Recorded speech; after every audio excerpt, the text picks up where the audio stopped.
하나님과 소통이 있는 것이 하나님께서 다스리는 나라 이스라엘, 하나님과의 소통이 없는 것이 세상 나라라는 것을 생각해 보았습니다. 하나님께서는 계속해서 죄로 치우쳐가는 인류를 구원하시기 위해서 아브라함을 선택하셨습니다. 그리고 그에게 복을 주시면서 그로 민족을 이루게 하셨고 나라를 이루게 하시사 하나님께서 원하시는 인생, 하나님께서 원하시는 나라가 어떤 것인가를 친히 보여주기 원하셨고 그 나라를 통해서 세계가 다시금 하나님의 통치 아래로 회복되기를 원하셨습니다. 그런데 바로 그 나라, 아브라함과 이삭과 야곱으로 시작되어서 애굽에서 길러내신 뭇 백성이 된 그 나라가 이제 가나안 땅에 들어와서 겨우 정착하며 나라를 이루어가게 됩니다. 사사시대를 지나면서 혼돈을 겪고 이제 좀 살아볼 만해졌던 것인가 싶을 때에 백성들은 사무엘을 향해 하나님께 우리도 왕을 세우게 해달라, 우리에게도 왕을 달라, 그렇게 말합니다. 왕을 세우는 것은 하나님의 나라에 있어서 안 되는 것인데 하나님께서 인간을 창조하시면서 왕을 세우고 사는 것을 원하지 않으셨음에도 불구하고 왜 그렇습니까? 왕을 세우게 되면 누군가는 고통을 당하고 누군가는 착취를 당하고 누군가는 노예처럼 살아야 했기 때문입니다. 그런데 계속되는 백성들의 요구에 하나님께서는 이 일을 허락하십니다.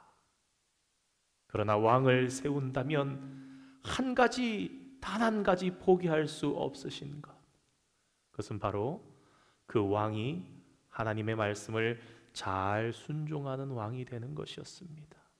다시 말해서 왕만은 하나님과 소통이 있는 자여야 한다. 그래서 백성들을 통해서 너희들이 왕을 세우라 한 것이 아니라 하나님께서 한 왕을 선택하여 세우셨는데 그것이 가장 순수하고 가장 아름다웠던 젊은 왕 사울이었습니다. 그런데 그 사울이 처음에는 하나님께 잘 순종했는데 몇 번의 성공을 거듭하면서 이제는 세상의 왕들과 전혀 다름이 없는 사람으로 변해갔다라는 것을 우리가 앞서서 살펴보았습니다. 2주 전의 말씀에 이어서 계속해서 사무엘상 15장의 말씀을 통해서 이 하나님의 말씀을 듣는 것, 묵상이라는 큰 주제로 12월 한 달을 달려가려 합니다. 사무엘의 모습, 어떻게 보면 순종인 것 같습니다. 아말렉과의 전쟁을 명령하신 하나님의 명령에 따라서 군대를 소집합니다. 무려 21만 명이나 되는 이스라엘 군사들이 운집하였고 참전하여 대대적인 승리까지 거두었습니다. 여기까지만 본다면 다시 예전의 순종의 모습, 순수했던 청년의 모습, 사울의 모습이 돌아온 것 같아 보였습니다. 그런데 다시 문제가 생겨납니다. 사무엘상 15장 8절과 9절 말씀을 제가 읽어보겠습니다. 아말렉 사람의 왕 아각을 사로잡고 칼날로 그의 모든 백성을 진멸하되 사울과 백성이 아각과 그의 양과 소의 가장 좋은 것 또는 기름진 것과 어린 양과 모든 좋은 것을 남기고 진멸하기를 즐겨 아니하고 가치 없고 하찮은 것은 진멸하니라.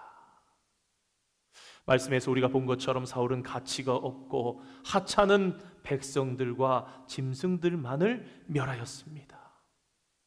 그리고 정치적으로 이용할 가치가 있었던 아각 왕을 살려두고 좋은 양, 좋은 소, 기름진 것들은 전리품으로 챙겼습니다. 그런데 성도 여러분, 우리가 이 사건에서 반드시 기억해야 할 것이 있습니다. 이것은 사울이 다른 이방의 나라들처럼 전쟁을 했던 것이 아니라 성전, 거룩한 전쟁, 여호와의 전쟁이었습니다. 하나님께서 친히 이스라엘의 대적의 대적이 되심으로 내가 아말렉을 천하에서 기억하지 못하게 하겠다. 내 백성을 친 내 군대를 감히 쳐 내가 천하에서 그 이름을 없애리라 하신 그 성전, 그랬기 때문에 진멸하라는 헤렘 명령을 내리신 하나님의 명령. 그런데 성도 여러분, 이것을 우리가 기억해야 합니다. 진멸이라는 헤렘 명령은요, 희생 제사라는 의미가 담겨 있습니다. 그러니까 이 전쟁에서 사람이든 짐승이든 아끼지 않고 다 죽이는 것은 인간적으로 생각하면 잔인한 듯 하지만 이 전쟁 자체가 하나님께 드리는 제사입니다. 이 제사가 그러면 사울이 어떤 제사를 행한 것이 됩니까? 가치 없고 전한 것들만 하나님께 제물로 바친 그런 제사가 되어버리는 거예요. 하나님께서는 전부 바치라 그랬는데 별로 가치 없고 비루 먹은 것들, 아름답지 않은 것들은 하나님께 드리고 사울과 백성이 한 마음이 되어서 그렇게 했다라고 성경은 고발합니다. 안타깝게도 사울은 하나님과 자기가 생각을 맞췄던 것이 아니라 백성과 자기의 생각을 맞추었습니다. 백성들이 하나님의 생각에 맞추지 못한다 해도 이 왕인 사울만은 하나님과 소통하면서 하나님과 마음을 맞추고 하나님의 명령을 이해하게 되었어야 하는데 하나님의 명령을 이해하지 못하게 되었다. 여러분, 이것이 바로 사울 왕 시대의 이스라엘의 비극이었다라는 것을 알아야 합니다. 그래서 이스라엘 나라가 이방의 나라와 큰 차이가 없는 그러한 길을 가게 된 것입니다. 이에 하나님께서는 사무엘을 통해서 하나님의 심경을 격정적으로 토로하십니다. 내가 사울을 왕으로 세운 것을 후회하노니 그가 돌이켜 나를 따르지 아니하며 내 명령을 행하지 아니하였음이니라. 돌이켜서 나를 따르지 않았다, 내 명령을 행하지 않았다. 하나님의 판단은 단순 명료합니다. 그러나 사울은 강심장이었습니다. 여러분, 사무엘이 누구입니까? 사무엘상 2장 3장의 말씀을 읽어보면 이 사무엘의 입술의 말이 하나도 땅에 떨어지지 아니하고 그대로 응하니라. 말씀의 선지자로 제사장으로 세워준 이 사무엘을 보고도 사울이 마음을 감춥니다. 당신은 여호와께 복을 받으소서, 내가 여호와의 명령을 행하였나이다. 사무엘은 가타부타 대답하지 않습니다. 대신 사울이 가장 좋아하는 소리이지만 그러면서 다른 사람에게는 감추고 싶었던 소리, 자기 혼자만 독점하고 싶었던 소리, 그래서 스스로는 꺼내놓고 싶지 않았던 소리를 환기시켜 줍니다. 사무엘이 말합니다. 그러면 내 귀에 들려오는 이 양의 소리와 내게 들리는 이 소의 소리는 어찌 됨이니까? 당신이 정령 하나님의 명령을 지켰다면 지금 내 귀에 들려오는 양의 소리와 소의 소리는 무슨 소리냐라는 것입니다. 14절의 말씀에 나오는 이 양의 소리, 소의 소리는 지난주에 살펴봤던 15장 1절 말씀에 나오는 목소리, 하나님의 목소리와 동일한 단어입니다. 하나님의 목소리를 들어야 했던 사울은 그 목소리보다 양의 목소리와 소의 목소리를 좋아했더라, 그 말씀을 이 14절 말씀이 하는 것입니다. 그리고 그 속에는 사울 안에 은밀히 감춰진 욕망의 소리가 들어있었던 것입니다. 돈의 목소리, 권력의 목소리, 자존심의 목소리, 명예의 목소리, 그 소리를 듣느라 이 사울은 하나님의 목소리를 듣지 않았던 것입니다. 사랑하는 성도 여러분, 묵상의 여정이 무엇입니까? 인생은 묵상의 여정이어야 합니다. 성도의 삶은 묵상의 여정이어야 합니다. 묵상의 여정은 하나님의 음성을 원음 그대로 듣는 것입니다. 오디오 애호가들은 수십만 불을 들여서 원음 그대로를 들으려고 애를 씁니다. 한편으로 생각하면 집을 한 채 살 수 있을 것 같지만 원음 그대로에 가까운 소리를 듣고 나서는 내가 이 소리를 듣기 위해서 이 돈이 아깝지 않다 하면서 사용을 한다는 것입니다. 그러며 하나님의 음성을 원음 그대로 듣는 것, 그 말씀을 내 삶을 해석하고 평가하는 절대 기준으로 삼는 것이 묵상의 여정입니다. 묵상의 여정은 내 안에서 들려오는 소리를 듣는 일입니다. 성령님께서 조명하시는 내 양심을 통해서 말씀하시는 그 목소리는 무엇인가? 그런데 하나님의 음성을 듣는 내 내면을 바라보며 내 안에 계신 주님의 음성을 듣는데 내 속에서 들려오는 소의 울음소리는 없습니까? 양의 소리는 들리지 않습니까? 백성의 소리는 없습니까? 원음 그대로를 들어야 하는데 전기 지터가 올라오고 노이즈가 올라옵니다. 원음을 듣기보다 그러한 잡음에 더욱더 우리의 마음을 쓰고 있지는 않은지. 어떤 주석가는 이렇게 말했습니다. 사울에게는 블레셋보다 그 소리를 지적해주는 이 사무엘이 더 가시 같은 존재였을지도 모른다. 불편하게, 왜 내가 듣기 좋은 소리를 듣지 못하게 하고 왜 나를 이렇게 가시처럼 불편하게 하는가? 전곡을 정확하게 찌르면서 하나님의 말씀을 통해 죄를 지적받으면서도 사울은 어떻게 반응합니까? 오늘 읽은 말씀처럼 사울이 이르되 그것은 무리가 아말렉 사람에게서 끌어온 것인데 백성이 당신의 하나님 여호와께 제사하려 하여 양들과 소들 중에서 가장 좋은 것을 남기며 그 외의 것은 우리가 진멸하였나이다. 지금 이 전쟁을 수행하는 순종이 제사인 것을 모르고 다른 제사를 드리겠다고, 그때는 좋은 것을 드리겠다고. 성도 여러분, 하나님의 백성으로 산다는 것이 무슨 뜻입니까? 그분의 말씀을 따라 산다는 것입니다. 우리는 하나님의 말씀 앞에 정면으로 직면할 때라야 더는 변명하지 아니하고 자기의 모습을 있는 그대로 인정할 수 있습니다.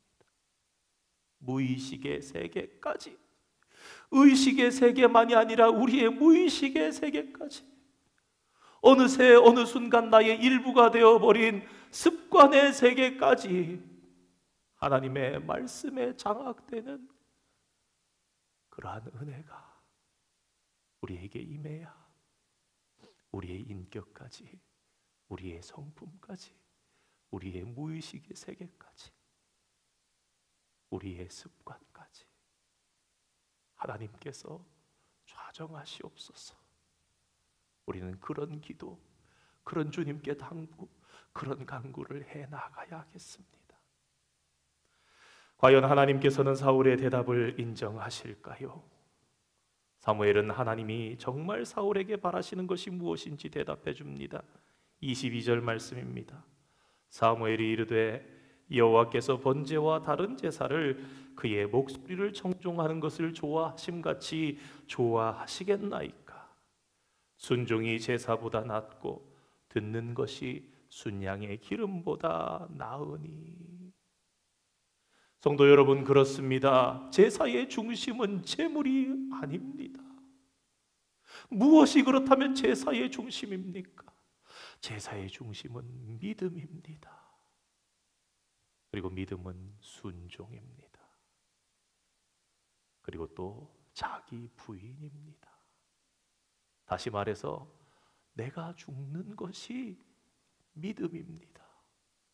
내가 해야 될 것 같은데, 내가 하지 않으면 실패할 것 같은데, 아니야, 그런 네가 죽는 것이 제사야, 믿음이야, 순종이야. 나는 안 되라고 말하는 것. 그래서 오늘 본문에서는 사울이 죽는 것이 믿음입니다. 겉보기에는 재물이 죽는 것 같지만 여러분, 재물이 죽는 것이 아니라 내가 죽는 그것이 제사 아닙니까? 우리가 몇 주 전 주일이었나요? 살펴보았던 것처럼 죽은 제물과 자신이 하나가 되는 것, 그것이 참된 제사, 참된 예배입니다.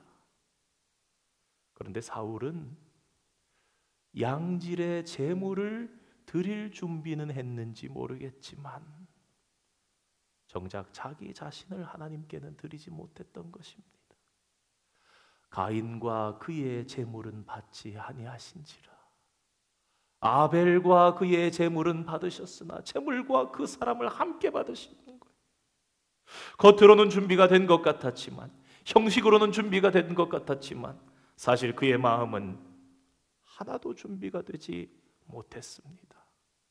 왜냐하면 자신은 죽지 못했고 또한 하나님의 목소리를 청종하지도 않았기 때문입니다. 사랑하는 성도 여러분, 오늘 사울이 죽어야 되는 이 이야기는 사울만 죽어야 된다고 우리에게 말씀하는 이야기가 아닙니다. 성도는 누구든지 자신을 죽이지 않으면 언제든 하나님을 죽일 수밖에 없다라는 것을 깊이 생각해야 합니다. 내가 하나님의 음성을 끊어내는 겁니다. 그러면 내 안에 하나님은 없으신 것, 내 안에 하나님이 죽으시는 겁니다. 하나님의 말씀을 듣지 않으면, 하나님의 음성을 듣지 않으면 우리는 하나님의 말씀을 질식시키고 왜곡할 수밖에 없게 됩니다. 왜냐하면 세상에는 두 왕을 섬길 수 있는 이가 없기 때문입니다. 하나님을 섬기느냐 나를 섬기느냐. 곧 나를 섬기는 것은 사탄을 섬기는 것과 똑같다는 말씀을 여러 차례 드렸던 기억이 납니다. 그래서 순종하지 않을 때 나에게 하나님은 없는 분이나 다름없습니다. 하나님의 목소리를 듣지 않는 한 하나님은 적어도 나에게는 살아계신 분이 되지 못하기 때문입니다.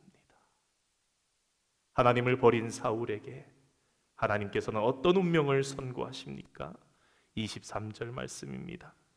이는 거역하는 것은 점치는 죄와 같고 완고한 것은 사신 우상에게 절하는 죄와 같음이라. 왕이 여호와의 말씀을 버렸으므로 여호와께서도 왕을 버려 왕이 되지 못하게 하셨나이다 하니.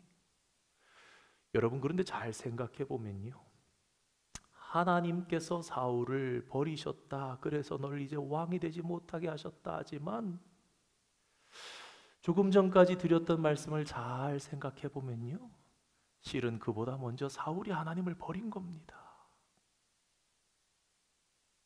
예레미야에 그러잖아요. 너희가 언약을 파괴하였도다. 너희가 거부하여 나를 밀어냈다. 하나님이 이스라엘 백성을 버리셔서 이스라엘 백성들이 바벨론에 포로돼 간 게 아니라 이스라엘 백성이 먼저 하나님을 버렸습니다. 그거 붙잡고 끝까지 붙잡아 보겠다고, 왕이라도, 선지자라도 왕이 안 되니까 선지자라도 보내서 붙잡아 보겠다 그랬는데 도저히 안 되니까 놓아버리신 거지요. 실상은 사울이나 북이스라엘이나 남유다나 그들이 먼저 하나님을 버렸고 하나님께서 그들의 상실한 대로 죄 가운데 내버려 두신 것입니다. 그런데 그것조차도 회복을 위한 손길이었지요. 스스로 하나님 앞에 사울은 거짓말한 것입니다. 그제서야 사울이 자기의 죄를 고백합니다. 정곡을 찔리고 나서야 말입니다. 24절 25절 말씀입니다. 사울이 사무엘에게 이르되 내가 범죄하였나이다.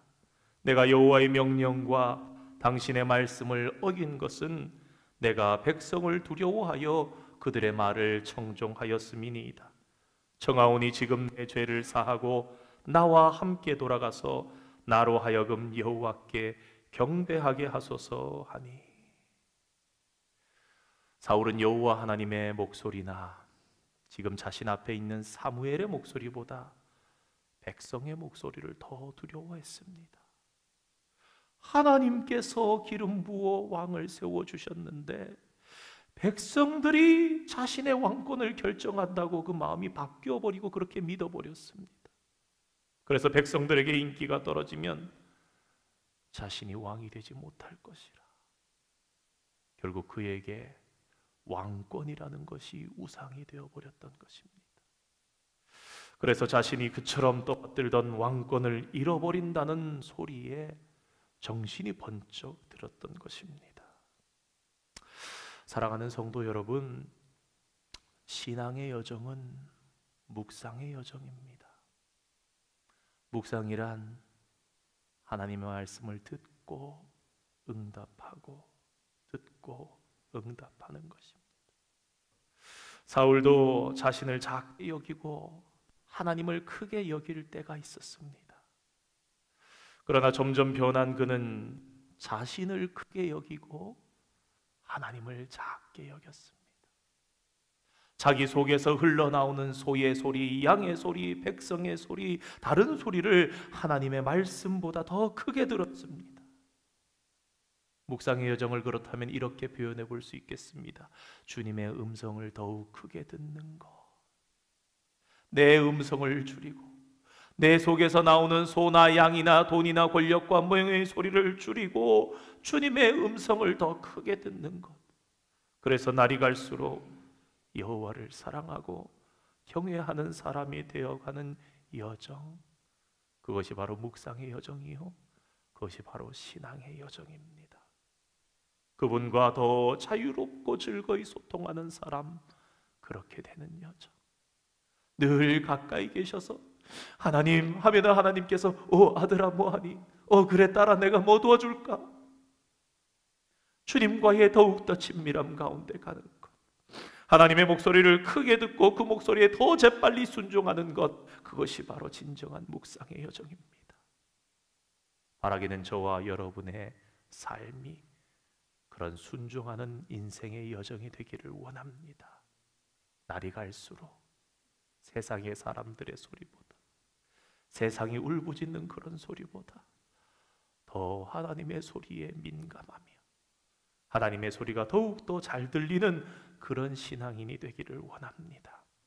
하나님과 소통하는 사람, 하나님의 목소리를 듣는 사람, 그 사람은 보통 사람이 아닙니다. 이스라엘의 왕을 그런 사람을 세우셨고 포기하지 않으셨습니다. 오늘날 성도는 왕과 같은 제사장입니다. 왜 그렇습니까? 하나님과 소통하는 사람이기에.